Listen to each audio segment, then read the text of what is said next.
반갑습니다. 제가 너무 농땡이를 쳐서 잘 안 들어와가지고 참 송구스럽습니다. 좀 변명을 좀 드리자면, 심장 초음파 급여화 작업을 지난 한 3, 4개월 동안 작업을 했었습니다. 8월 31일 날 마지막 확정되고 9월 1일 날 확정 모시가 났습니다. 요즘 좀 한가한 시간을 좀 갖고 있습니다.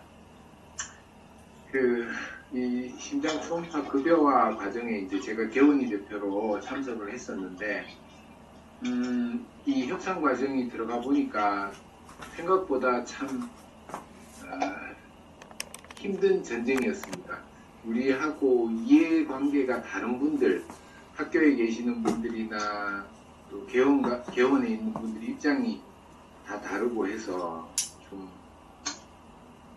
힘들었습니다, 조정이. 근데 뭐 어쨌든 개원가에서 심장 초음파를 잘 하실 수 있도록 최대한 개원가 배려를 많이 좀 얻어냈습니다. 교수님들한테도 좀 부탁을 하고 해서 개원가에서 심장 초음파를 어떻게 하든지 좀 쉽게 시작할 수 있도록 단초를 놓아놨습니다.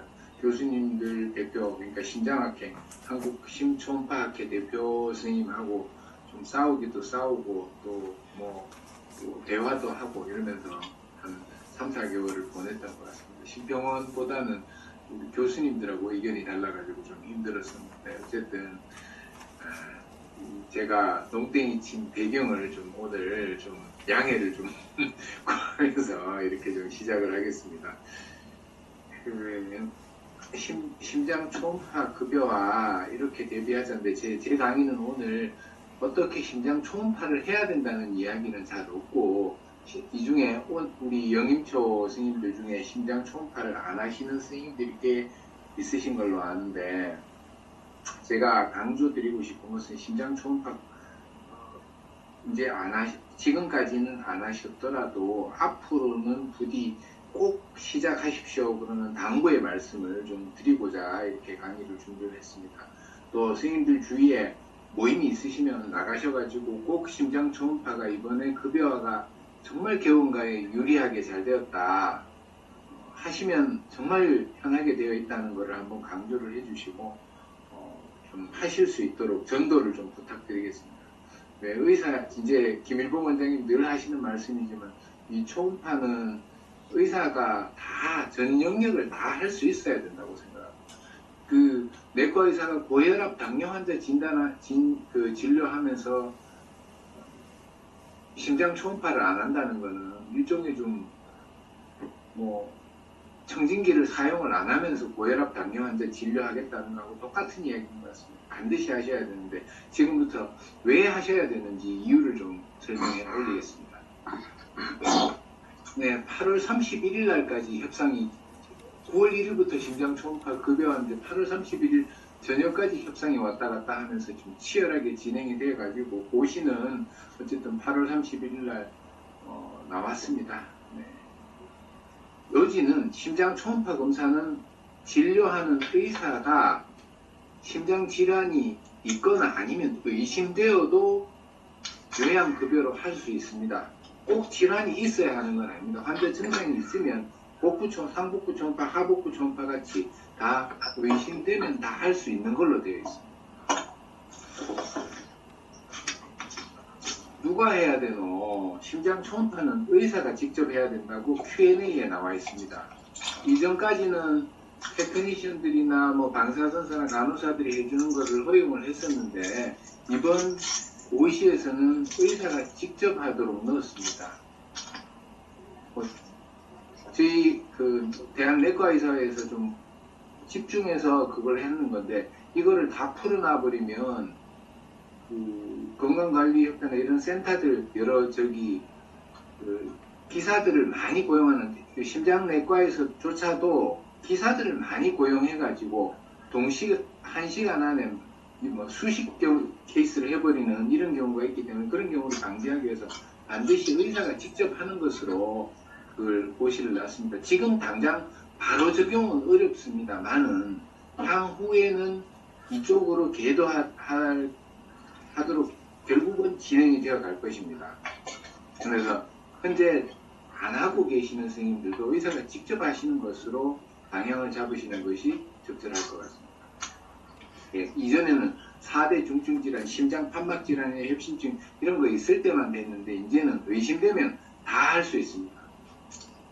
코드는 이렇게 되어 있습니다. 단순, 일반, 전문 이렇게 세 가지로 되어 있습니다. 예, 단순이라 그래가지고 그 전에 복부 초음파에 나오는 단순의 개념이 아니고 심장 초음파 안에 있는, 그러니까 번지수가 다른 단순 심장 초음파, 일반 심장 초음파, 전문 심장 초음파가 되겠습니다. 제 한 부위만 볼 때는 001을 붙여서 제한으로 보시면 됩니다. 대동소이합니다. 복부 초음파나 상복부 초음파나 하복부 초음파, 비뇨기 초음파 대동소이합니다. 그런데 다른 것은 수가입니다. 단순만 하시더라도 의원급에서 받은 가격이 94,400원입니다. 일반은 거의 15만원이고 전문은 22만원인데 수가가 상당히 높습니다. 단순 일반 전문인데 단순히 상복부 초음파보다 조금 못 미칠 텐데요. 그런데 난이도는 상복부 초음파보다 훨씬 낮게 쉽게 해놔놨습니다. 교수님들이 양해를 좀 해주셨어요. 개원가에서 좀 심장 초음파를 많이 하실 수 있도록 양해를 허들을 많이 낮췄습니다. 우리가 지금 흔히 알고 있는 심장 초음파는 일반 심장 초음파에 들어가는데 약 15만원 정도의 수가니까 상당히 좋은 수가입니다. 전문도 개원가에서 조금 시도해 봐도 될 정도로 내용을 좀 낮춰놨습니다. 심장 초음파 급여화에서 선생님들이 제일 먼저 걱정하셨던 게, 이 팍스에 내지는 이 동영상 저장이 안 되는데 어떡하나. 그래서 원칙은 동영상을 반드시 저장을 하셔야 됩니다. 리버나 키드니, 스플린은 스틸 이미지만 해도 되지만 심장은 계속 뛰고 있는데 뛰고 있는 상태에서 관찰해야지 적절한 관찰을 할 수 있습니다. 심장을 스틸 이미지로 저장한다는 것은 사실 말도 안 되는 건데 어쨌든 협상은 정지 영상도 인정받는 걸로 했습니다. 동영상이 제일 아이디어라겠죠. 제 걱정은 스틸 이미지로만 저장을 해놓으시면 나중에 분쟁이 생겼었을 때 보호받지 못할 위험이 있지 않을까 하는 게 걱정입니다. 왜냐하면 자문이 들어가면 이걸로는 판독 불가다 이렇게 나올 가능성이 높기 때문에 가급적 동영상을 좀 저장을 해주십사 이렇게 좀 부탁을 드립니다. 심장 초음파는 적어도 2개의 윈도 이상에서 반드시 영상을 획득하셔야 됩니다. 상복부에서 또 동일하듯이 또 하복부에서도 마찬가지듯이 다들 2개 이상의 그 섹션을 해야 되듯이 심장에서 2개 이상의 윈도에서 봐야 됩니다. 판독 소견서 반드시 작성하셔야 됩니다. 판독 소견서에서 조금 다른 것은 그 키하고 체중을 해가지고 체표 면적을 넣을 수 있도록 그렇게 되어 있고 혈압, 맥박수, 심전도, 또 검사하는 이유 이런 것들을 같이 기술하게 되어 있습니다. 그래서 단순 심장 초음파를 가장 저희들이 심혈을 기울였습니다. 5장만 찍으시면 됩니다. 5장만 찍으시면 수가가 약 94,000원, 5,000원 정도가 되도록 되어 있습니다. 포인트는 레프트 벤트리클의 이젝션 프랙션만 측정해 주시고 페리카디알 이퓨전이 있는지 없는지만 봐주시면 됩니다. 이건 무지 간단한 겁니다. 아마 전 세계적으로 심장 초음파 급여화에서 이 정도만 했는데 급여로 인정받을 수 있는 기준은 거의 앞으로도 나오기 힘들 거고 그럴 것 같습니다. 5장을 하는데 2D 또는 M모드를 이용해 가지고 LV 이젝션 프랙션을 측정하십니다. 가장 흔히 하는 게 M모드로 측정하시는 거잖아요. 이젝션 프랙션. 그런데 윈도우가 안 나오는 사람들은 어떻게 하면 되노? 네, 비주얼 에스티메이션만 하셔도 됩니다. 영상만 남겨주시면 비주얼 에스티메이션에서 LV가 잘 뛰는 걸로 영상만 남기시면 나 이거 직접 계측은 못했지만 내 눈으로 보니까 의사 눈으로 내 경험상 눈으로 보니까 이거 신구혈율 정상이다 이렇게만 하셔도 단순 심장 초음파가 급여가 인정이 됩니다. 다만 주의하실 것은 윈도우가 다른 윈도우의 사진이 두 개가 포함되어 있어요. 파라스터널 윈도우도 하나 있고 에이피칼 윈도우도 하나 있고, 아니면 두 개가 안 되면 서브코스탈 윈도우도 따로 있고, 즉 파라스터널 윈도우가 하나 있으면 한쪽에는 에이피칼 또는 서브코스탈이 하나 있어야 됩니다. 윈도우가 다른 영상이 최소 두 군데가 잡혀 있어야 됩니다. 그리고 5장만 사진 찍으면 됩니다. 요거 2장 찍고 에이피칼 4가 제일 쉽거든요. 조금만 연습하시면 하실 수 있습니다. 파라스터널 롱 잡히면 파라스터널 롱이 심장 초음파의 60%입니다.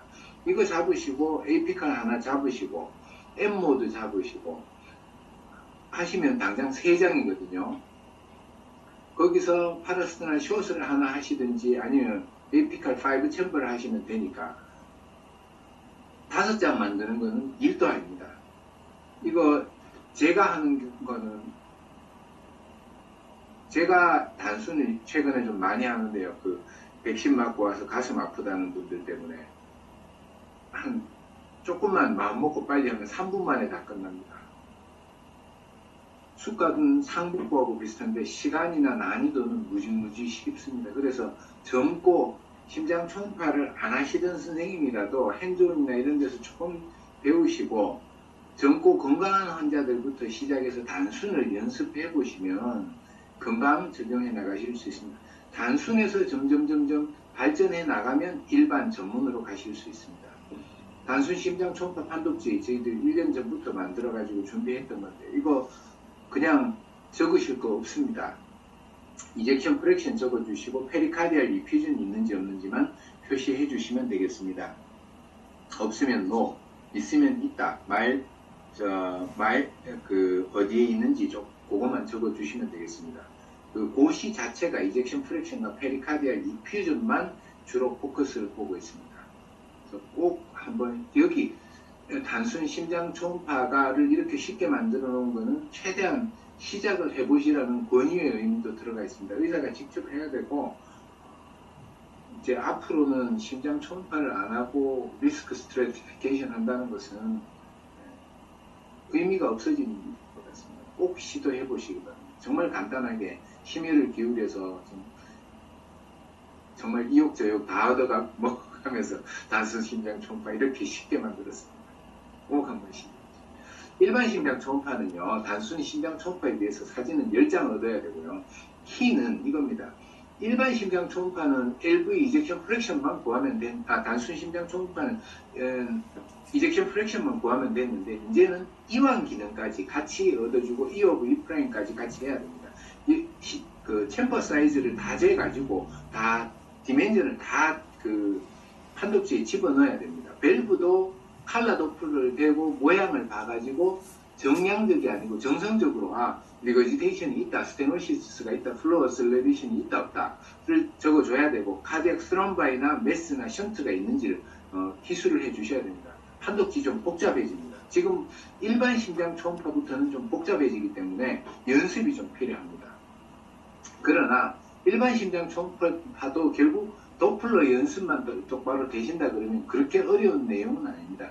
그 도플러의 제일 중요한 게 펄스 웨이브 도플러가 되겠고, 그 다음 펄스 웨이브 도플러가 편해지시면 티슈 도플러, 그 다음 되시면 칼라 도플러 같이 하셔가지고 해보시면 일반 심장 초음파도 비교적 잘 보실 수 있습니다. 주로 개원가에서는 수술 전 심장 초음파 이래 많이 오시는데 일반 심장 초음파를 많이 하고 산정하시면 큰 문제가 없을 것 같습니다. 판독지는 제가 다시 읽어드리진 않겠습니다. 한번 읽어보시고 주로 체크하시고 위쪽에는 주로 체크하는 내용이고 아래쪽에는 필업해내는 내용들이 되겠습니다. 혹시 윈도우가 안 보이는 윈도우에 필수 윈도우라고 적혀 있는 게 있는데 안 보이는 게 있으면 안 보이는 대로 하시면 되고 10장만 만들어 주시면 되겠습니다. 전문 심장 초음파는 15장 이상을 만드셔야 되는데 질환에 대한 평가를 하시면 전문을 산정하실 수가 있습니다. 제일 대표적인 게 Regional Wall Motion Abnormality, 그 다음에 LV Strain. 스트레인은 기계 안에 프로그램이 들어가 있어야 됩니다. 그래서 혹시 스트레인이나 전문을 하실 의향이 있으시면 먼저 초음파 회사에 전화하셔서 내 기계에 스트레인 프로그램이 들어있나 안 들어있나부터 먼저 확인을 하시면 되겠습니다. 협심증이나 월모션 떨어져 있는 환자가 있으면 그냥 자동으로 기계가 다 해줍니다. 스트레인도. 선생님들이 직접 하시는 거 아닙니다. 점만 찍어주면 됩니다. 그 다음에 3D는 대학병원급 장비에만 들어가기 때문에 경험가에서 사실 하기 어렵고요. 밸브럴 하트 디지즈가 얼마나 심한지 퀄리터티브가 아니고 퀀티피케이션을 하시는 걸 시도를 하시면 밸브럴 하트 디지즈로 해서 전문 심장 초음파를 산정을 하실 수가 있겠습니다. 리저널 월모션 어브노말리티를 아마 제일 먼저 시도하실 것 같은데 협심증이 의심돼서 심장 초음파를 했는데 리저널 월모션 어브노말리티가 없다. 이런 경우에도 그럼 전문 심장 초음파 산정을 할 수 있느냐? 산정하실 수 있습니다. 네, 어떻게 하면 되는데 영상을 남기시면 됩니다.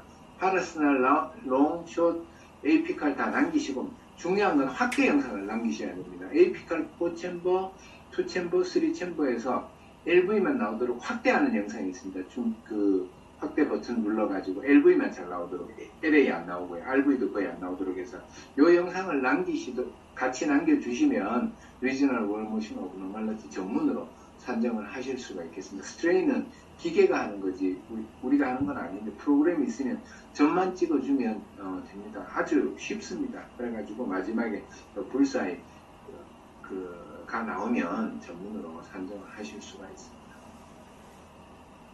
예, 밸브라 시간이 지나고 연습이 되면 밸브라 하트 디지즈 퀀티피케이션도 어렵지 않습니다. 절대 차근차근 가면 어려운 영역이 아니니까 꼭 도전해 보시기 바랍니다. 전문 심장 판독지는 내용이 많습니다. 수가도 비쌉니다만 적어내야 될 내용이 많습니다. 그래서 이렇게 말씀드리고 제 경험상 해보면 첫 걸음을 떼는 게 어렵지 처음 시작하는 게 어렵지 그 다음은 어렵지 않습니다. 꼭 단순부터 꼭 시도해 보시기 바랍니다. 심장 초음파 급여와 산정은 선생님들이 평생 1회가 이래 많이 물어보시니 평생 1회 아닙니다. 처음에 고혈압 환자가 숨차가지고 왔다. 그러면 심장 초음파 하시면 됩니다. 급여로. 한 2달 있다가 가슴이 아프다 그러면 또 급여로 산정하시면 됩니다. 또 어지럽다 그러면 또 몇 달 있다가 또 하시면 됩니다. 단 아래 6가지의 경우에는 1년에 한 번씩 증상 변화가 없더라도 1년에 한 번씩 하실 수가 있습니다. 이젝션 프랙션 40% 미만이거나 리저널 월모션 오브노말리티가 있는 환자들이거나 모더리트 이상 밸브럴 하트 디지즈가 있는 사람이거나 컨제니탈 하트 디지즈가 있거나 아래쪽은 종병에 필요한 내용이어서 5번, 6번은 모르셔도 되겠습니다. 이런 경우는 1년에 한 번 증상 변화가 없더라도 우리 상복부 초음파에서 GB 폴립 1년에 한 번씩 발로 인정해 주듯이 인정을 해줍니다. 조심하셔야 될 거는 기준을 넘어가는 경우에는 본인 부담 80% 초음파를 하셔야 되고 1개월 안에 다시 할 때도 본인 부담 80%고 검진 목적으로 할 때는 일반이 되겠습니다. 수술 전 심장 초음파가 좀 애매합니다. 수술 전 심장 초음파는 저위험군에서는 비급여입니다. 그러나 심장질환이 의심되거나 유럽 학회 가이드라인이나 미국 학회 가이드라인에서 고위험군이다 이렇게 인정이 될 때는 급여로 받을 수 있습니다. 일단 환자한테 이스케믹 하트 디지즈가 있거나 하트페일러가 있거나 스트로크나 TIA 히스토리 있거나 크레아티닌 리날 디스펑션이 있어서 크레아티닌이 2mg 이상 되거나 인슐린을 사용하는 다이아비티스가 있거나 이런 경우에는 고위험군으로 간주해서 수술 전 심장 초음파도 급여로 청구하실 수 있겠습니다. 또 수술 자체가 하이리스크인 말초혈관 질환이나 대동맥 질환 이런 것들 또 리버 리섹션이나 또 판크레아스 서저리 또 보시면 재밌는 게 블레더 서저리나 이런 것들도 하이리스크 서저리로 되어 있어가지고 수술 전 심장 초음파를 급여로 할 수 있습니다. 심평원에서 가장 민원이 많이 들어오는 게 수술 전 심장 초음파 급여에 대한 내용이 되겠습니다. 다른 병원에서 의뢰를 왔었을 때 고위험군에 해당되면은 요 표에 보시고 고위험군에 해당되면 적용을 해주시고 심장질환이 뭐뭐가 들린다거나 이러면 수술 전 심장 초음파도 급여를 해주시면 되겠습니다. 네, 미국 마취과학회 가이드라인인데 조금 황당합니다. 클래스 3 이상 되면은 다 고위험군이다 이렇게 하는데 한번 읽어보시면 잘 조절 안 되는 당뇨병이나 고혈압, COPD, BMI 40 이상의 고도 비만, 활동성 감염, 알코올 디펜던시, ICD 넣은 경우 중등도 이상의 심근 수축력 감소, 그 다음에 엔드스테이지 리날 디지즈, 해모 갖고 있는 사람, 최근 3개월 이상 됐지만 심근경색이나 뇌경색, 또 TIA나 관상동맥 질환, 스텐트 이런 게 있는 사람들 이상, 이거보다 더 심한 질환을 갖고 있는 사람들은 고위험군이다. 즉 만약에 경구용 혈당 강화제만 먹고 잘 조절된다 이러면 고위험군은 아니겠습니다. 또 하이퍼텐션도 잘 조절되고 있는 무증상의 하이퍼텐션은 저위험군이니까 일반으로 산정을 해주셔야 되겠습니다. 나머지는 두 분은 다 심한 그거니까 누가 보셨더라도 고위험군으로 보실 수 있습니다. 그래서 제가 오늘 드리고 싶은 이야기는 단순 심장 초음파 꼭 시도해 보시라는 거. 왜냐하면 left ventricular ejection fraction하고 pericardial effusion 유무만 표시해 주시면 한독제, 따로 한독제도 정말 간단합니다. 다른 디멘전 수치 집어넣을 필요도 없고 그냥 도저히 측정하시기 귀찮으시면 자세히 보시되 LV ejection 프랙션 펑션이 괜찮은지 그것만 잘 보시면 산정하실 수 있습니다. 저는 단순 심장 초음파가 너무 좋습니다. 일반 심장 초음파, 수축 기능, 이완 기능 다 평가하시고 제대로 된 심장 초음파는 일반 심장 초음파가 되겠습니다. 전문 심장 초음파 병을 평가하셨으면 반드시 전문으로 산정을 하시면 되겠습니다. 수술 전 심장 초음파는 고위험군이나 전신 상태가 불량한 환자 또는 심장 질환이 의심되는 객관적인 증상이나 상황이 진찰 소견이 있는 경우에 또 LVH나 카디오메갈리 이런 게 있어도 다 의심이 된다고 간주가 된다 그러니까 이런 경우에는 그대로 산정하시면 되겠습니다. 예, 이상입니다. 감사합니다. 예, 좋은 강의 감사드립니다. 질문이 많으실 것 같은데 일단 궁금하신 사항 질문 부탁드립니다. 시현철 원장님, 유호명입니다. 네. 고생 많이 하셨습니다. 제가 궁금한 거는, 그러면, 프리오브로 일단, 적응증에 대해서 한다고 하면, 그거는 일반으로 해야 됩니까? 단순히 해야 됩니까? 아니면, 에코를 해보니까, 당연히 병이 있으면 정밀로 넘어가도 될 건데, 단순하고 일반하고는 조금 헷갈릴 것 같은데, 그거에 대한 그런 기준이, 그거는 없는데, 케이스 바이 케이스 아니겠습니까? 비교적, 젊은데 당뇨가 잘 조절이 안 된다 이런 경우에는 단순히 해도 될 것이고 웬만하면 일반에 다 해당되지. 그러니까 65세 이상 되고 뭔가 심장도 좀 커져 보이고 고혈압도 좀 오래됐다 그러고 그러면 거의 수축 기능과 이완 기능을 같이 봐줘야 서전들한테 내지 마취과에 하프웨이나 이런 것들 어디를 조심해라 이런 것 클루를 단서를 줄 수 있으니까 최소 일반 정도는 가주는 것이 좋지 않겠나 싶은데 그러나 그거에 대해서 정해진 답은 없습니다. 그리고, 그러면 일반은 동영상입니까? 단순은 아니요. 전문까지 다 스틸컷도 인정됩니다. 일반도 스틸컷 인정되고, 그러나 나중에 전원하거나 이럴 때 스틸컷으로 가면 100% 다 한 소리 듣든지 환자한테 좀 교수님들이나 의뢰를 받으시는 분들이 좀 난감해 하겠죠. 그래서 또 법적인 문제가 생겼을 때도 그렇고. 그래서 스탠다드는 동영상으로 저장하시는 게 스탠다드입니다. 이거 빡빡 웃겨서 그냥 때를 써가지고 제가 이제 동영상 안 되시는 원장님들 때문에 경험가 때문에 이걸 받아내긴 했습니다. 제 입장에서도 상당히 곤혹스러웠고 저도 기준은 이렇지만 반드시 동영상으로 저장하라고 공고를 드리고 있습니다. 제가 농담 삼아 이게 차라리 스틸컷으로 남겨놓으면 이게 내가 찍을 때 이렇게 보였다고 나중에 빡빡 우길 수 있을 것 같아서 오히려 조금 더 불리합니다. 더 불리합니다. 더 불리합니다. 거기 비용은 어느 정도 될까요? 물론 이제 사양에 따라 다르겠지만 프로그램도 심전도도 다르야 되죠. 예, 심전도 반드시 가셔야 되고요. 예, 참고로 엘렉트로드는 가격 안 쳐줍니다. 비용은 지금 아마 일부 회사들에서 심장 초음파 패키지를 하고 있어가지고 우리 저기 임상순환계학회하고 필립스하고 조인해가지고 패키지를 하는 게 있기는 한데 제가 가격은 잘 모르겠습니다. 그리고 프로브나 이런 거는 프로그램은 회사들마다 다 다르고 정책이 다 다르기 때문에 제가 일괄적으로 말씀드리기는 조금 어려울 것 같습니다. 선생님, 노원석인데 질문해도 되겠습니까? 네네네네네. 선생님 아까 심장 초음파 그 횟수가 네. 선천성인 경우에 경과 관찰 필요한 경우에 심장 선천성 심장 질환인 경우에 연 1회 이렇게 약간 나오는 것 같은데. 네네네. 그러면 선생님 처음 진단할 때 처음 진단을 했고 그 다음에는 반드시 1년 뒤에 해야 되는 겁니까? 아니면 팔로업을 그 전에 할 수 있습니까? 네, 선천성 심장병은 소아과에서 노원석 원장님 하시면은 이게 공식은 아닌데 아마 거의 삭감을 시킬 겁니다.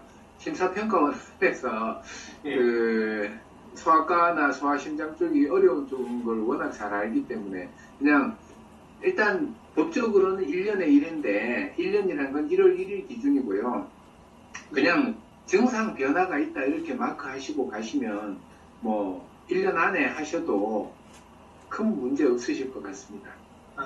거기에는 보니까 이제 경과 관찰이 필요한 경우에 1년 1회 이래놓고 그 다음에 이제 제가 계정을 전에 왔는 걸 보니까 19세 미만 소 환자의 경우에는 그냥 경과 관찰 시 또 따로 항목을 해서 그냥 횟수에 관계없이 그냥 이렇게 들어가 있더라고요. 예, 거의 관계없습니다. 예.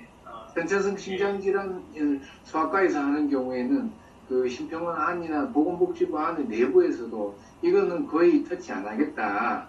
그걸 소아과 선생님들한테 약속을 했기 때문에 공식화 시키진 않았지만 거의 그거 없이 하셔도 큰 문제 없으실 것 같습니다. 네, 그렇습니다.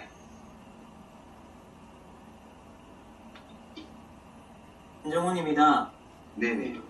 단순 초음파 같은 경우에 사진이 5장, 일반은 사진이 이제 10장이라고 이제 말씀을 해주셨는데, 네네. 만약에 이제 동영상으로 만약에 그걸 할 경우에는, 네. 뷰에 따라서 이게 쭉 보시게 되면, 예를 들어 파라스터널 쇼데이스 주기 같으면, 아울틱 밸브, 마이트럴 밸브 여러 가지 레벨이 나오니까, 그러면 동영상으로 찍을 때는 사진 개수가 아니고 그냥 뷰만 2가지 정도 잡으면 사진 개수에 해당이 없는가요? 아니면 사진을 따로 이렇게 포인트로 스틸을 남겨야 되는가요?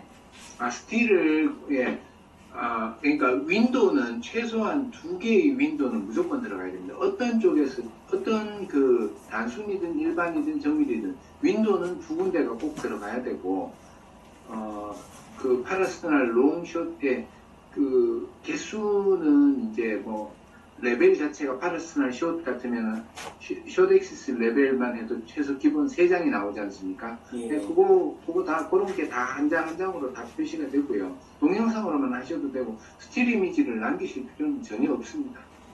그러면 이제 동영상으로 만약에 윈도우를 2가지 레벨에서 쭉 하게 되면 사실은 사진으로 볼 수 있는 건데 여러 카트가 되니까 네. 실제로 5장 이런 것들을 크게 카운트를 할 필요는 없겠다. 그치? 예. 예, 알겠습니다. 감사합니다. 수고하셨습니다. 제가 질문을 잘못 이해했나요? 동영상 하나를 저장하면 그게 정지 영상 5개 이상이 되니까 동영상만 그 말씀하신 거 아닌가요? 아니요. 동영상이든 정지 영상이든 그냥 하나로 이해를 하셔야 됩니다. 그러니까 또 동영상을 한 프레임으로 저장한 거는 하나의 영상이지 않습니까? 예, 하나의 영상입니다. 네. 그러니까 파라스터널 파라스터널 숏에서 에어틱 밸브 레벨에서 동영상 하나를 저장하시면 그거는 한 개로 인정이 됩니다. 베이절 레벨에서 또 찍으면 그것도 한 개로.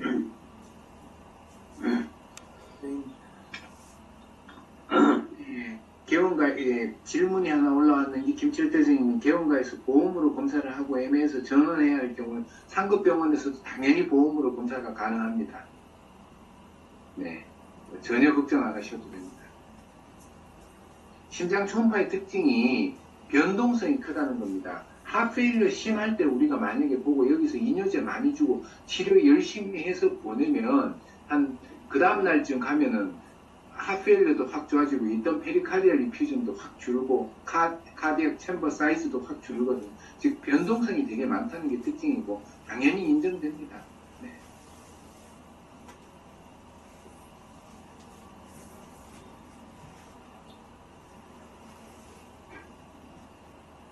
그 원장님 제가 그때 한번 보니까 사실 팔로업이 처음에 그게 눈에 많이 들어왔더라고요. 뭐 이젝션 프랙션이 40% 이하고 곡소벽이라든지 아니면 모더레이트 이상의 밸브 디지즈가 있을 때 그래서 사실은 저 같은 경우에는 사실 예전에는 그냥 일반으로 다 초음파를 찍었기 때문에 그냥 환자분이 심장 초음파가 얼마야? 5만 원이라고 얘기했는데 요새는 어떻게 하냐니까 일단 값을 얘기를 안 하고 찍었고 예를 들면 이 사람이 그 판막이 좀 모더레이트 이상이라면 그냥 정량적으로 한번 평가 다 하고 그 일단은 정밀로 받긴 받거든요.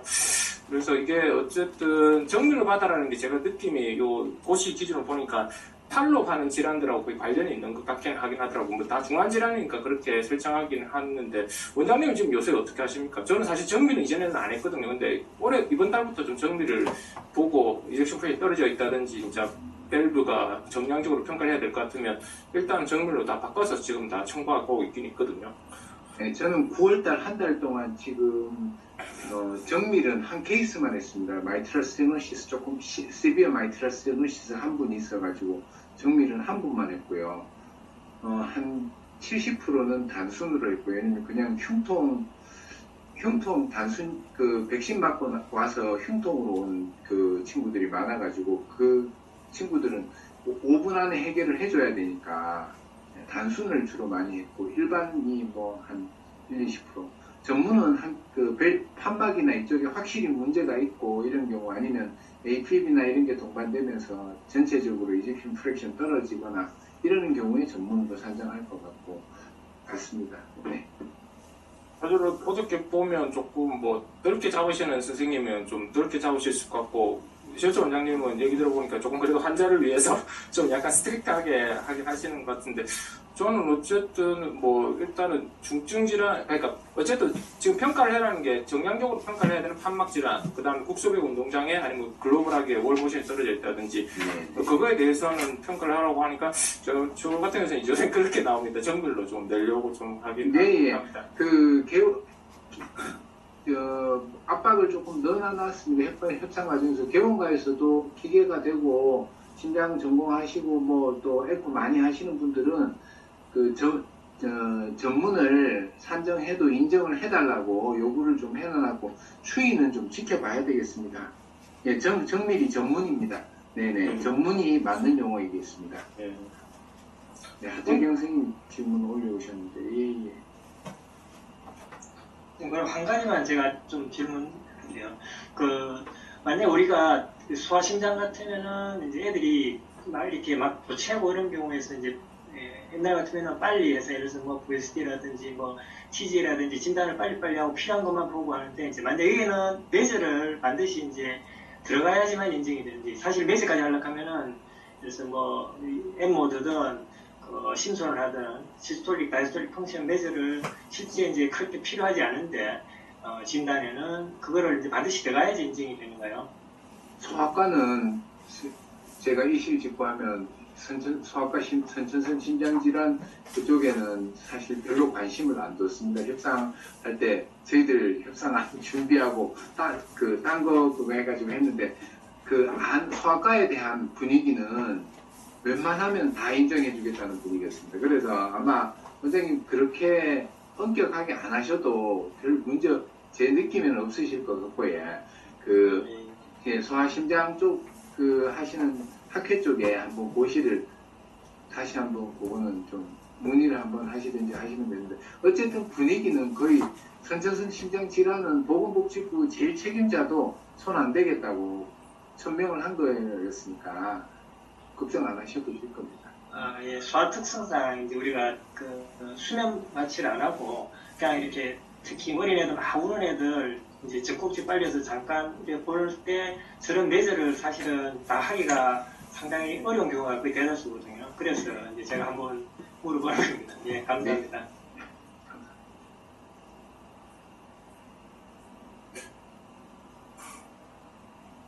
네. 예, 토론이 아주 이었습니다. 예, 시간도 많이 들고 해서 그러면 첫 번째 강의는 여기서 마치도록 하고요. 나중에 뭐 궁금한 사항이 있으면 저희 vendor라든지 뭐 카톡을 통해서 또 여쭤보셔도 아마 실제 현장에 대해서 좋은 답변을 해주실 것 같습니다. 두 번째 강의로 넘어가겠습니다.